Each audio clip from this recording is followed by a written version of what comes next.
versículo, como vocês podem ver, Jesus ele fala justamente da criança. Quando eles estavam falando ali, Jesus ele pegou uma criança que estava ali próximo e colocou no meio dele. E ele falou para os discípulos e para a multidão que estava com ele, seguindo os ensinamentos dele. Ele disse que quem não fosse como aquela criança não iria aos céus. Mas como assim quem não fosse como aquela criança? Não é ser uma criança fisicamente, mas ele estava falando sobre ser uma criança, sobre a nossa inocência espiritual.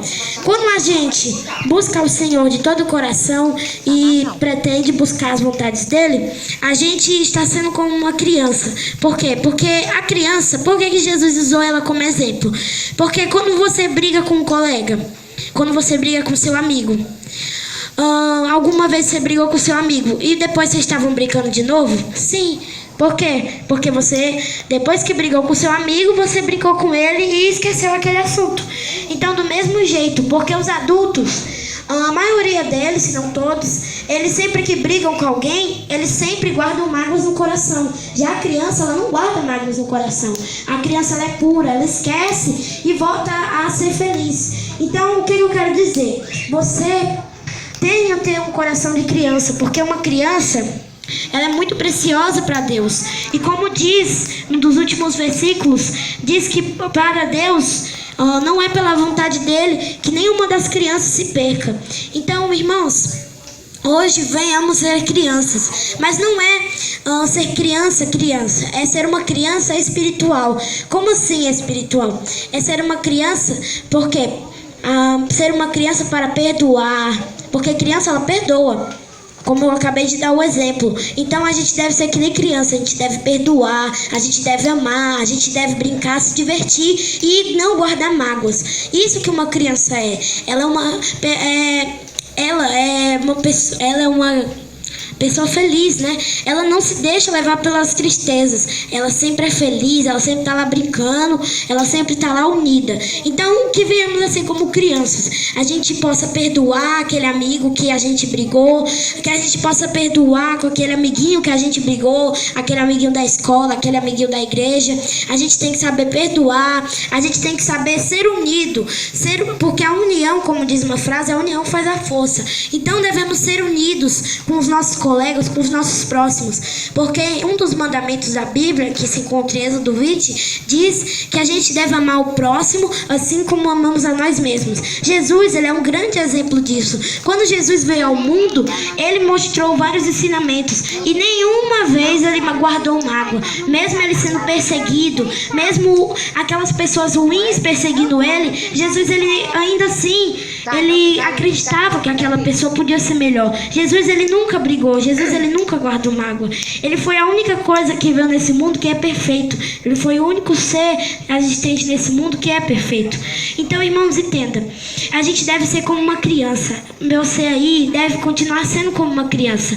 Sempre guardando os ensinamentos do Senhor, sempre obedecendo, sempre mantendo firmeza, sempre perdoando, sempre brincando, sendo feliz. Você que é criancinha, aproveite sua infância, aproveite enquanto ela ainda dura, porque logo você não vai ser mais uma criança, você vai se preocupar com outras coisas, a não ser só brincar. Você vai ter grandes responsabilidades. Você, criança, aproveite sua infância, seja feliz, seja uma pessoa melhor, seja feliz, porque quando você crescer, você não vai se preocupar mais em brincar, você vai perder essa vontade, você vai querer novas preocupações, novas responsabilidades. E você aí que já é mais grande, você tem que aprender a ser como uma criança. Uma criança, ela é limpa, ela não guarda mágoas no coração, ela não briga e guarda aquele erro no coração. Ela sempre dá um jeito de deixar tudo divertido. Então que hoje possamos aprender, porque Jesus, ele disse em Mateus capítulo 5 que nós somos a luz e o sal do mundo. E aqui eu quero ler essa passagem de Mateus 5 que fala isso. Eu vou ler só o versículo 13 e 14, que são sobre a gente ser o sal e a luz do mundo. Podemos ler: vós sois o sal da terra, e se o sal for insípido ou sem gosto, Se o sal for sem gosto, com o que se há de salgar? Para nada mais presta, senão para se lançar fora e ser pisado pelos homens. Vós sois a luz do mundo. Não se pode esconder uma cidade edificada sobre um monte. É só esses 2 versículos que eu queria ler. E aqui Jesus, ele diz pra gente que a gente é o sal e a luz do mundo. Você aí, criança, mesmo na sua casa, você adorando o Senhor e os seus familiares, eles não aceitaram a Jesus. Você aí que tem um familiar que não aceitou a Jesus, por exemplo, a sua casa. Se você é o único adorador na sua casa, você tem que ser o exemplo na sua casa. Porque se você adora o Senhor, mas tem gente na tua casa que não adora, que não crê, o certo é você dar o exemplo. E todos nós somos sal e luz do mundo. Nós crianças somos sal e a luz do mundo. Porque a gente sabe o que é se divertir, a gente sabe não guardar mágoas no coração. Então a gente ser o sal e a luz do mundo vai ser tipo a missão da gente. Nós crianças, nós somos puras. Mesmo às vezes a gente cometendo erros, a gente sempre busca ser melhor. Então, se você aí possa ser o sal e a luz do mundo, possa ser a luz na sua casa, possa ser a luz no seu lar, na sua escola, na sua igreja, pregar o evangelho, ser a luz em todo lugar e o sal do mundo. Porque como ele diz aqui, aquele sal que for insípido é o sal sem gosto. E se o sal for sem gosto, ele não serve para nada, porque o sal ele serve para salgar. E quando ele é insípido, ele não salga nada. E ele só serve para ser jogado e pisado pelos homens. Então, você aí é o sal e a luz do mundo. Você é o que salga as pessoas com a palavra de Deus. Você é a que ilumina o caminho daquelas pessoas. Então, o que você possa entender isso hoje? Você aí que é uma criança, aproveite, se divirta, brinque, mas nunca se esqueça de obedecer. Como diz em Êxodo 20, nós crianças devemos obedecer aos nossos pais, devemos ser fiéis, devemos adorar o Senhor de todo o coração. Não adianta a gente ir para a igreja para adorar se a nossa adoração não é de coração. Como assim?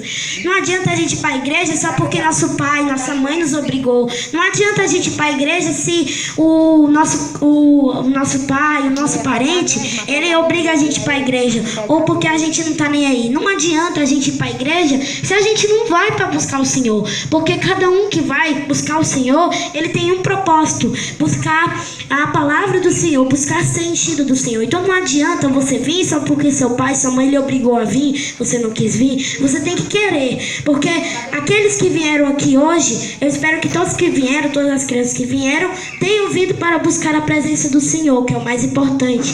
E aqui eu quero dizer, agradecer pelo convite que me fizeram para vir pregar aqui. Quero agradecer a irmã. Qual o nome da irmã? É o nome dela. Qual o nome da irmã? Leneide. Tia Leneide. Eu sou muito grata por você ter feito esse convite. Eu fico muito grato. E eu quero dizer, que essas obras que a gente anda fazendo, o projeto, que a gente anda indo para vários lugares falando da palavra do Senhor, esse projeto é um projeto muito abençoado, Já temos alguns e a gente vai levando a palavra de Deus adiante. E o que eu quero dizer para você aí que tem parente que não é evangélico, que não aceitou a Jesus, você ore por ele, você seja o exemplo para ele, você mostre para ele o que a palavra de Deus pode fazer em nossas vidas. Você seja o exemplo na sua casa, você seja a luz, porque mesmo quando a situação está complicada, o Senhor ele pode lhe ajudar. É verdade. Então, criança, entenda, hoje você pode estar passando por uma luta na sua casa, mas amanhã você estará sorrindo de novo. Por quê? Porque o Senhor, ele não gosta de ver seus filhos servos tristes. Mas para isso, para a gente tirar essa tristeza, não é se matando, não é tirando a própria vida que a gente vai tirar essa tristeza. Pelo contrário, se a gente tentar se matar, essas coisas, a gente vai sofrer mais ainda. Então a solução, muitas pessoas não enxergam que a solução está em Jesus Cristo. Irmão, Jesus, ele é a única solução. Aleluia, ele é o único caminho. Porque como mesmo Jesus disse, ele é o único caminho, a única ponte que leva à verdade. Não há outro caminho. Muitas pessoas dizem para você que tem várias outras religiões, ou seja, tem vários outros caminhos. Muitas pessoas te fazem pensar que tem vários caminhos para se seguir, mas não, só tem um caminho, que é o caminho da verdade, o caminho real, o caminho verdadeiro. Então creia nessa promessa. E hoje eu quero fazer, antes de encerrar aqui, minha oportunidade, eu quero que todas as crianças fiquem de pé pra gente orar. Pronto. É uma oração rápida, né? Não quero ser muito estendido, porque se Deus quiser ainda teremos algumas coisas aqui antes de encerrar, né? Então vamos todas as crianças ficar de fé para fazer a oração. E vamos aqui fazer uma oração, José, você aí. Agora diz pra ele aí que Jesus te curou. Diz pra eles que através da sua... um minuto. Eu me lembro, né, que a irmã Liduína acabou de me lembrar, muito bem lembrado, que eu também passei por uma situação difícil. Eu tive que, na minha situação, eu tive que ir em vários hospitais, porque eu tinha uma doença que aos olhos dos médicos era quase impossível de resolver.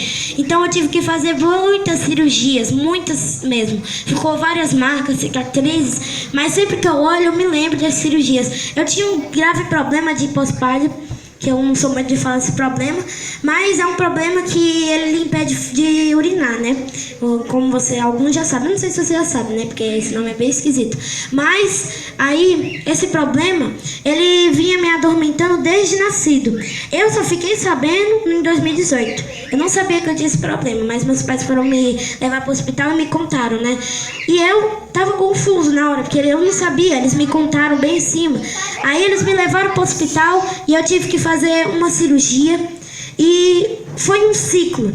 Como assim um ciclo? Foi sempre se repetindo. Eu fazia cirurgia, ficava com a sonda, ficava lá no hospital por alguns dias, depois tirava, voltava para casa, mas ainda naquele mesmo dia de madrugada ou de noite dava problema e eu tinha que voltar e fazer de novo. Irmãos, foi um sofrimento muito doloroso. Se não fosse por Jesus, eu acho que eu ainda estaria lá, eu nem estaria em nenhum lugar, eu já teria morrido, se não fosse pelo milagre que Jesus fez na minha vida. Ele me curou dessa doença que desde nascido eu tinha e eu senti várias dores. Foi terrível. Vocês não podem imaginar muito, né? Porque às vezes, quando a gente sente que a gente vê, né? Como é doloroso. E eu passei por uma dor tremenda. Às vezes eu ficava sem ar, de tanto que eu gritava. Uma noite eu passei a noite todinha gritando, não dormia, porque tava doendo demais. E então, sempre eu tinha que voltar a fazer cirurgia e isso me deixava fraco, né? Porque eu tinha que fazer muita cirurgia ainda se os médicos não resolviam. Então eu havia perdido minha esperança ali. Mas o Senhor, numa noite, quando Ele viu que eu estava sem esperança, o Senhor Ele sempre usava alguém para me dizer que ainda tinha solução, que ainda ia ter. Mas os médicos diziam que essa doença nunca tinha... Nenhuma criança tinha sofrido de uma doença dessa que tinha demorado tanto para se recuperar. Porque eu era uma das crianças, né? Que eles disseram que eu era muito difícil de resolver. Eu era uma das crianças que a doença era mais difícil, porque ele já tinha enfrentado doenças como a minha, né? Essa daí de pós-parto, apendicite, ele já tinha enfrentado. Só que eles disseram que a minha estava sendo muito complicada. E isso me fez perder a esperança. Mas ao longo dos meus dias de vida, o Senhor foi usando várias pessoas para me revelar que ainda tinha uma solução. E eu acreditava. Então foi que um dia eu tive um sonho do Senhor. Ele me revelava, eu em um quarto, e eu saía desse quarto. Quando eu abri a porta, eu via como se fosse o céu, eu via as nuvens, eu via a glória de Deus, eu via todas as luzes, tudo tão lindo. Se os irmãos pudessem ver, era tudo tão bonito. E eu queria ficar lá, né? Eu queria ver tudo lá. Só que eu vi uma luz lá no céu que ela brilhava, uma luz que quase cegava meus olhos, que eu não conseguia ver. Então essa luz, ela colocou a mão na minha cabeça. E foi aí que eu senti alguma coisa e acordei, né? Eu não estava entendendo quando eu acordei, porque eu ainda não tinha essa experiência toda com Jesus. Mas eu já tinha um entendimento que isso era alguma coisa de Deus. Então no outro dia eu contei para minha mãe. Eu sabia que isso era uma coisa de Deus porque justamente, como meus pais dizem, eu desde pequeno que eu ia para a igreja e eu falava dessas coisas, né? Eu falava muita coisa bonita de acordo com eles. E aí eu já tinha um entendimento de que essa era uma visão de Deus, né? Porque eu sempre... eu já tinha ido para a igreja, para várias igrejas, mas eu só não tinha uma comunhão com Deus. Mas quando Deus me revelou esse sonho, dias depois eu fui curado. Eu fui lavado pelo Espírito Santo. Dias depois eu fui curado. Eles fizeram uma última cirurgia colocando 2 sondas. Eu digo última porque depois dessa cirurgia eles tiraram uma sonda depois de alguns dias no hospital e eu fiquei com outra por algum tempo. Mas depois eles tiraram essa sonda, a última sonda, depois de um mês que eu fiquei em casa, e foi aí que estava tudo bem. Eu ainda estava com um pouco de suspeita que eu ia dar errado, mas eu tinha fé no Senhor. E como eu tinha fé, eu tinha muita fé que ia dar certo, e deu certo. Eu fiz tudo normal, não tinha nada de errado. Eu voltei para casa, passou-se 3, 4, 5 dias e estava tudo bem. Então eu agradeci muito ao Senhor até hoje por Ele ter feito esse grande milagre. Amém, então, Senhor. do mesmo jeito que Ele fez na minha vida, hoje Ele faz na sua. Hoje Ele pode fazer um milagre na tua casa. Deus. Hoje Ele pode fazer um milagre em sua vida. Então vamos aqui ficar de pé e fazer essa oração. E você aí, que vou fazer essa oração, você aí